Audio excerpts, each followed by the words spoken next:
Amid a deadly and growing conflict in the Middle East, the White House announcing President Biden will travel to Israel and the Kingdom of Jordan Wednesday. First is making sure he gets an update from our Israeli counterparts about their plans, their intentions, how things are going on the ground, and make sure that he conveys a strong message of continued support. Number two, it's really on the humanitarian front. It comes after Secretary of State Antony Blinken had a 7-hour marathon meeting with Israeli Prime Minister Benjamin Netanyahu.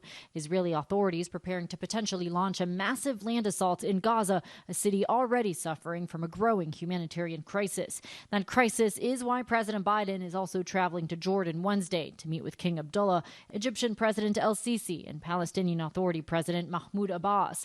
Millions of innocent Palestinians are running out of basic necessities like food and water. No aid has entered Gaza in more than a week. Hospitals short on supplies. We were told that the machines are no longer working because the water pressure now has dropped to the point where they can't function. Thousands of people gathering at the Rafah border crossing, hoping to get to Egypt. But the crossing remains closed despite promises it might open for foreign nationals, including Americans. Hundreds of trucks filled with needed supplies also lining up to help Gazans, but that aid is sitting there with nowhere to go. We need access into Gaza, and we need to be able to reach the people inside, wherever they are. Meanwhile, Israeli officials say 199 hostages are still being held by the terror group Hamas inside Gaza, taken in last week's attack. The militant group releasing this video of 21-year-old French-Israeli citizen Mia Shem, her family giving us permission to show these images. She was kidnapped with many others from that desert music festival in Israel, pleading to be reunited with her family. I saw my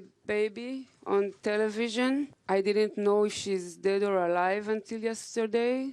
I'm begging the world to bring my baby back home. Hamas slaughtered more than 1,400 Israeli civilians and soldiers, and in Gaza, more than 2,700 Palestinians have been killed. And about 2,000 U.S. troops have been put on alert, meaning they could be ready for deployment amid growing fears Iran and its proxy Hezbollah in Lebanon could enter the conflict. Watch breaking news on YouTube. Subscribe to ABC7 Chicago Eyewitness News.